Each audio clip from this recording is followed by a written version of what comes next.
Hey, how's it going? I just happen to be on a very big bridge, doing big bridge stuff, like traveling over the ocean. I am currently en route to a swamp tour, and one of the best disc golf courses, I'm pretty sure it was in the world, it's like top 60 in the world, I believe it is, a championship level course that goes through a swamp. So I am going to check out that disc golf course, and then my tour is in roughly 2 hours. So check out the disc golf, maybe take a little bit more of a nap, or make more of that video content I owe you guys. We'll see.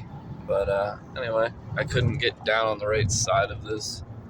The Civic's just not tall enough, but still, hopefully it's got a little bit of love and blessings from I just checked out one of their corporate brands locally here called Joe's Calf, and I had the sweetest interactions with one of the other customers, woman in her 75 or 80s, sweet lady.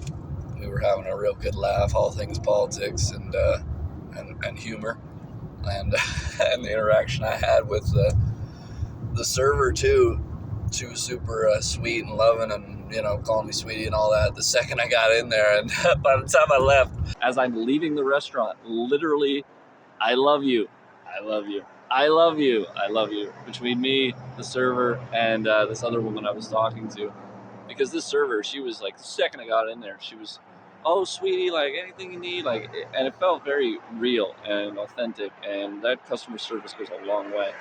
So I was super pumped to see that. Love spreading all that love, that's what it's about.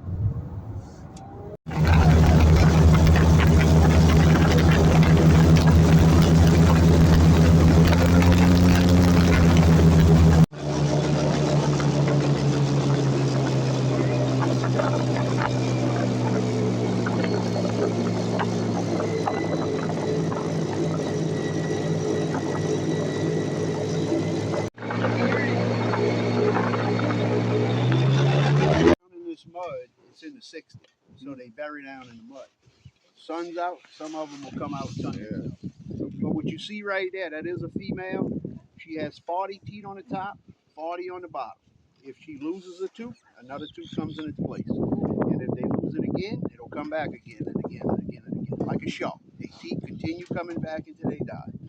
2 sets of eyelids, from the bottom up, is how they close their eyes. From the front to the back, looks like they blinking. It's a membrane, protect the eye in the water. Be like me or you diving with goggles. And you can't see it from here, but right behind the eyeball, there's a little bitty slit. That's the ears. Now, dry land like she's laying. I don't know what kind of shape y'all in, but I know I can't outrun. She can take off running.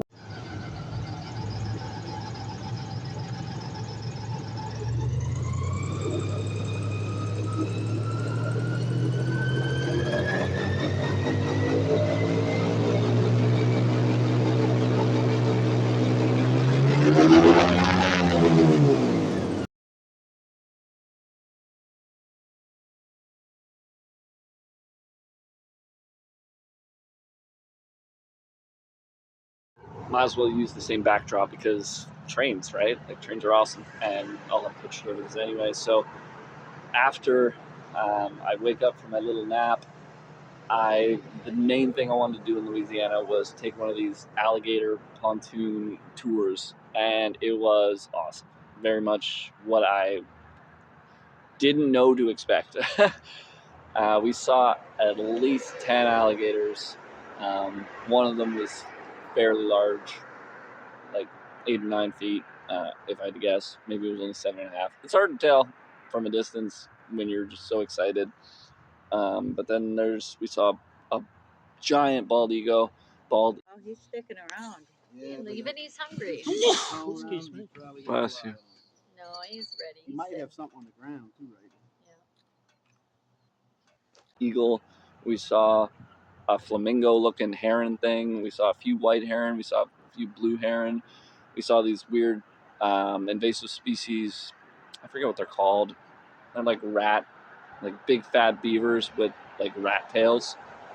And apparently they're messing up the local area. So if you are a hunter, you can go and hunt these things, and the government will pay you $8 a tail or something like that.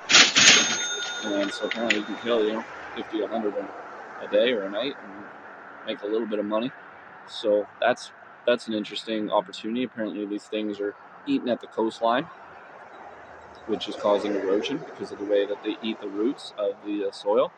It's forcing erosion to happen more quickly, and that's something New Orleans is not interested in happening. So that's why there's a bounty on them. And I think that's really kind of cool. And then you'll see in this, I got my picture taken while I'm holding an alligator. Alligators are super soft on the bottom and the sides and the tail and that. You wouldn't maybe know that looking at them, but they are freaking awesomely soft. And so that's really cool. And yeah, it was really cool. See all the nature and to ride this pontoon thing. The way he steered it, it felt so awesome, like a hovercraft in Star Wars. If you remember episode 1 when they're on Dantooine, yeah, or Tatooine. I always get those two mixed up, but you get the idea of the desert planet there at the beginning of Star Wars trilogy. Yeah, so they ride in that hovercraft, Luke does, and this thing feels the exact same because it's got fans on the top, so it can go in really minimal water areas. And the way he drove it and the way it felt, it was awesome. Very cold, with it being like a convertible, but otherwise very cool. And to see like 10 gators with how cold it is and everything, we were quite privileged. Apparently in the summer you could see 60 easily on the same tour. So to see 10 was awesome. Apparently in the morning there was only 2 that they saw. So afternoon, definitely the way to go if you're visiting in the winter season like I am. And not only that, but another amazing thing that happened, because amazing things keep happening. Highly recommend tipping people. You have no idea the karmatic and energetic benefit to getting the blessings of people locally. Definitely tip people all day, every day. I'm tipping as much as I can. I know it's a little stressful economically given how expensive everything is, food especially. Like the same price for the same food here and in Canada, but here it's significantly higher because of the Canadian dollar, its valuation. So it's something to keep in mind. But I tip the best I can. I'm definitely an advocate of tipping. You want that love, you want that karma, you want that energy, that support. And then it keeps getting better. I don't know how. It keeps getting better. The 53rd best ranked disc golf course in the world is right beside where I go on this tour to see the alligators. And so I just finished playing 18 holes at this disc golf course. I played 3 of them before I got to that tour because it was a scheduled appointment, and then I played the rest after, and it was fantastic. Such a great time. Really enjoyed it. It's such a beautiful course. It was so well designed, so well laid out. There's no elevation, but otherwise it is pretty much perfect. If they were to change it at all, and I hope they don't, it would be elevation. But all the trimmings were pristine. Like there's a layout for every hole, as though I was playing like $100 round of golf, which is amazing. Like 3 tee-offs, super clean, labeled, perfect. Nothing like the course I played yesterday at all. So amazing. I'm gonna go check out a show. Don't know, haven't decided yet, working on that, and I gotta get over this lovely bridge, which is still having some traffic journey because of the snow. I could have heard the guy wrong, but I think they said they got 10 inches, and they've never had snow on that disc golf course before. So yeah, it's a huge deal for people around here. You can still see it a little bit in the shadows of ditches and roofs and buildings and parking lots and that. So for them, it was big news. And yeah, I'm very thankful it all worked out with my timing nicely. And pray that we get some sleep tonight, some way, somehow. Because I have no idea, other than adrenaline, how I'm functioning as well as I am. I probably have only got like a legitimate 10 hours of sleep.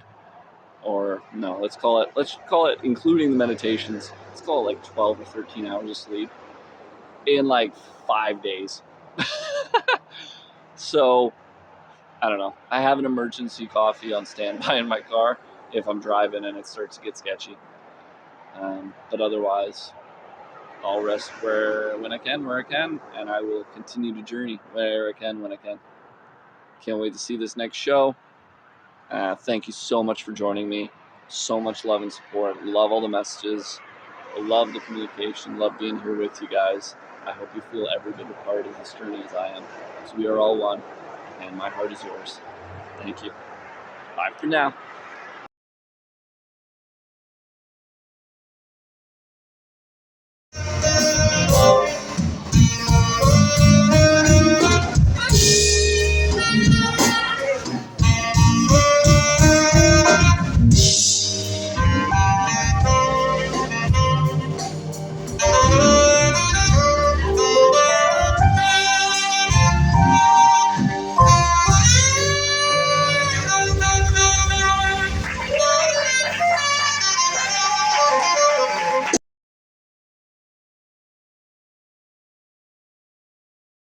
Telling you to change your ways. I'm telling you, baby, I mean what I say.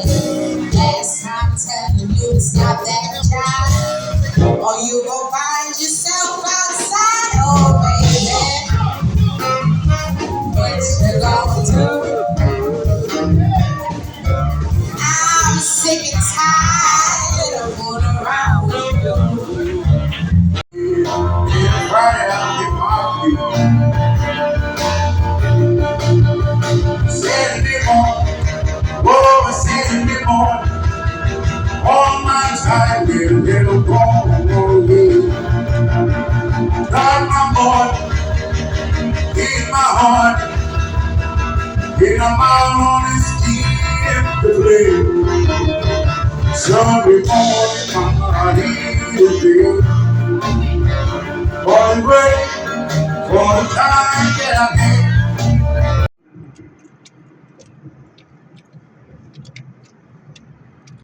So it was a tribute concert to a gentleman named Dave Bartholomew, and he apparently was one of the most iconic, influencing creators of rock and roll in the New Orleans area in general, working with to produce artists such as Elvis and a bunch of other really great artists. And so anyway, this was an experience. This was a tribute, and it was filled to the brim with pure talent, eclectic sounds. I captured a bunch of that. Hopefully you can enjoy the quality. I know it's not a perfect recording with the audio or the visual, but hopefully you can get a feel for this concert that I experienced, because it was incredible. It took like 15 artists to produce the many sounds that I experienced over maybe I don't know what's called a 15 song set list, where they were just bringing in people, taking out people. Check out that one guy's hair. Never seen anything like that. I told him that, and he's like, I know.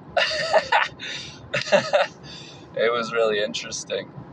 What a great show. Great to experience the history of blues. Wow, just wow. So cool. And I'm gonna drop something, kind of a bomb on you a little bit here. So I believe, I've had my Akashic Records open. I believe my most recent past life, I was a black woman, and I was involved with fighting racism in the South, Mideast. So, Louisiana, Kentucky, Alabama, like all through that area. I was an anti-racist, woman fighting for rights for black people throughout the 50s, 60s, 70s. And it's crazy the feelings that I've gotten from that belief being in these areas. It really feels to me like I unlocked a whole bunch of codes in my deeper subconscious or something.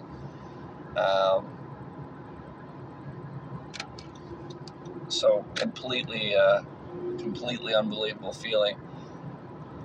And so I'm in this club the doo-wop club, it was rebuilt, remade, renovated, fixed up, whatever, from the original doo-wop club that was there, making all this music happen, making all this culture happen in New Orleans. I don't know when it opened, maybe the 40s or the 50s, but I feel like I was in that club before. I feel like those were my people, like these people I might have shooken hands with, Dave Bartholomew and that kind of tribe of people. It would not be surprising at all. And it was such a ridiculous, amazing feeling. And again, people were pretty happy with my dancing. Like, people coming up to me, oh, that was a great dance, man. Like, keep dancing, man. Like, keep doing that. I heard that from a few people. And you got to keep in mind, like, it was a club most, like, owned and operated from African Americans. So as a white guy, there was probably, I don't know, let's say 150 people in the room at most, maybe 100. I'm probably exaggerating a little bit. It's not a massive club, but anyway, very cool people. And I would say there's probably 10% white people and maybe like 5% some other, I don't know, but mostly 80% or more was black people. And it was awesome. Like, such a beautiful culture through the blues of New Orleans. Just so cool. And yeah, like I said, I hope my videos adequately show you the friggin' amazement. The bass player was off the chain. The saxophone was legit. The trumpets were legit. Keyboard was doing nothing but glory. The guitar player was holding it down. So yeah, it was so good. And I was exhausted. I wanted to go back to the poker table. Poker table was calling me, and I just couldn't. I got out of that show, and I fell asleep right there, like 5 seconds after I got out of the venue. And I stayed asleep mostly. It's so nice and warm now. It's 20 degrees. It went up 2 degrees in the last minute and a half, feels like. It was so nice and warm. I didn't have to do any heating or anything. I just climbed right into my sleeping bag and was out. And I got up somewhere around 5 in the morning, and I carried on my travels. It would have been nice to get back to that poker table, but when you're doing a million things, you're so excited. You know, it is what it is. I get to go to Vegas. I'm going to play poker again, so it's not a big deal. I might even play poker again in Reno as well. So I got more poker en route. Not to worry, friends. Good times we had there. It is tough, though, because in America, for some reason, they're really hating on the cash. They are not liking cash. I don't know what's going on, but they are killing cash real strong over here. And food. So that was my day. That was January 25th. Stars were in alignment on the stage and in the sky. Let's see how the beach goes. It's going to be great. Can't wait to swim in the ocean. So excited.